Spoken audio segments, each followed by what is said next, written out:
Alright guys, so good morning. Nandito ngayon tayo sa Fruelas Events Place. Dito sa may Amadeo. Dito sa Daang Luma. Yan. Alright, so dumating tayo ngayon around 11 o'clock AM. Yan. Bababa na sila Kent. Dito sila Empoy. So, tomorrow wedding reception setup tayo. Pasok tayo dito. Dito tayo nag-ayos dyan.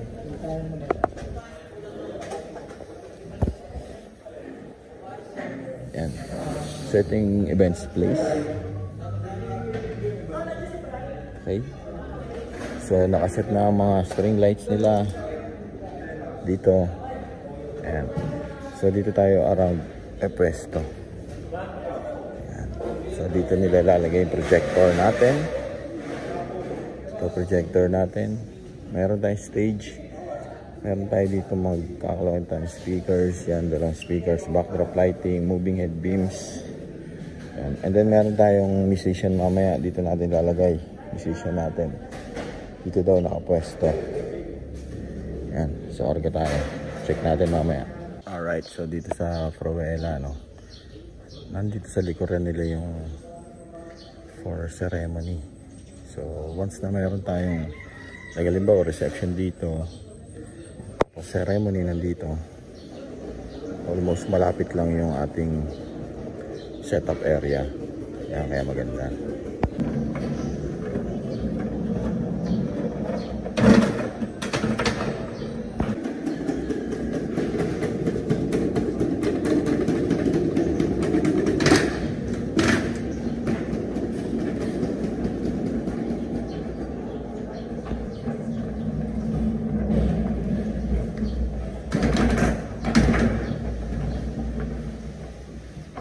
Alright guys, so dito tayo sa likod ng pwesto ngayon para mas maluwag yung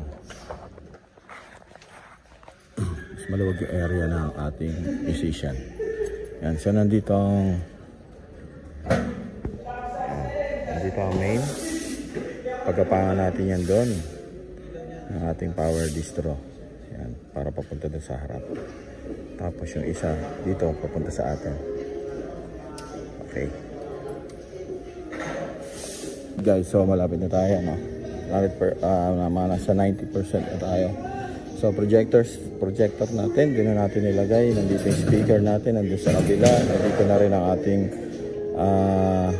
tawag dito, acoustic setup natin. Naglagay na rin tayo ng lahat andyan na. Yung snake cable natin. Power distro natin, distributed siya. So, ito duct tape na lang tayo lahat. Backdrop natin nandito na, backdrop na lang hinihintay. Medyo may katagalan sila gumawa. Ayan. Okay guys, kainan muna tayo. Kanya-kanyang pwesto muna. Pagkain namin. Tapos na tayo guys. Yan guys, no? Ginagawa ng bossing namin yung smoke machine.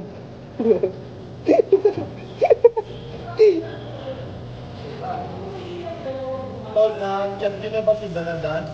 Di ba?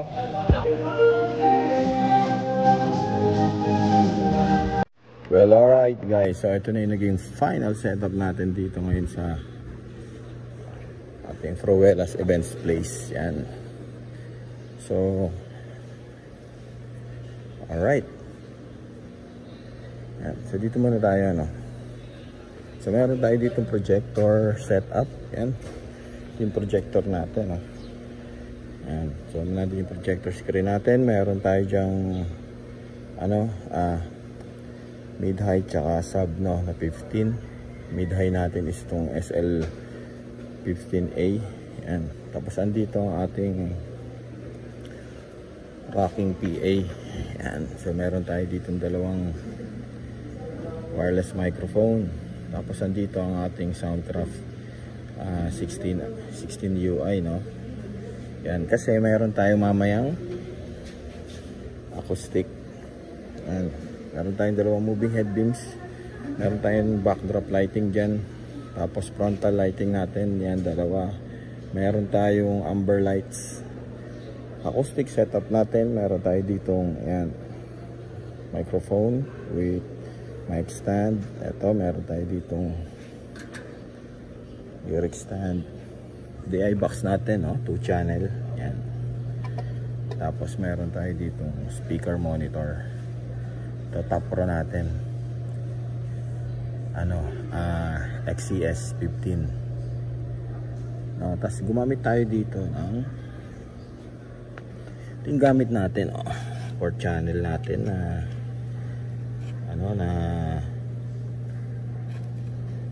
over network cable natin, extender natin, yan, apatan. So dalawa dito, nandito dalawa, number 2 and 3. Tapos ito wireless, wired mic, yan, wired mic natin. Tapos ito yung cat 8 natin. Ito cat 8 to, yan, cat 8 natin, yan, pinagapang natin doon sa malayo para papunta roon sa ating racking. Ito yung dalawa nilagay natin dito, wired mic dito natin nilagay sa number 1. Okay, so ito yung wireless microphone natin, digital mixer natin. Okay, ito gamit natin to. And then meron tayo ditong gamit na snake cable, 30 meters, papunta yan dun sa atin. Ito yan dun, para yan sa mga microphone. Ito sa natin, sa speakers natin. Hindi tayo dito naglabas ng speakers, pinasok natin siya, parang naging submixer natin itong submixer natin itong digital natin. Tapos yung dalawa na yun nilabas natin dito, pinasok natin dito sa 5 and 6 para papunta doon. Itong 7 is power LED natin na pang backdrop. Itong 8 is para sa ating moving head beam. Okay, yan. So ito, may smoke machine din tayo dito. Yan, kompleto na tayo. Kasi dito tayo punta sa ating tech booth. So tech booth natin nandito sa likuran. Yan. Konting linis. Yan, so dito ang tech booth natin. Gumamit tayo na ito kasi mamaya may gagawin tayo dito. Magkakaroon siguro ng spinner daw, since may dala tayo na ito. Tayo sana mag-spin so may spinner daw mamaya, tatabi din na lang dito, pasok na lang natin dito, so ito yung dalawang in para sa ating galing submixer natin na digital. Yan, dito natin nilagay sa 8, 7 and 8 dito. Okay, so yan ang setup natin dito. All set na. Meron din pala tayo ditong 4 na power LED lights sa entrance. Nakita nyo. Yan. Meron tayong 4 dyan. Para mapailaw yan mamaya. Alright. So, kompleto na. Hintayin na lang natin yung couple. Kompleto na tayo. Mamaya maganda to. Maganda kulay na ito mamayang gabi. Ngayon hindi pa lang natin ma-appreciate dahil around 2:30 PM today. So meron pa tayo 1.5 hour para mag-relax. Alright, balikan ko kayo.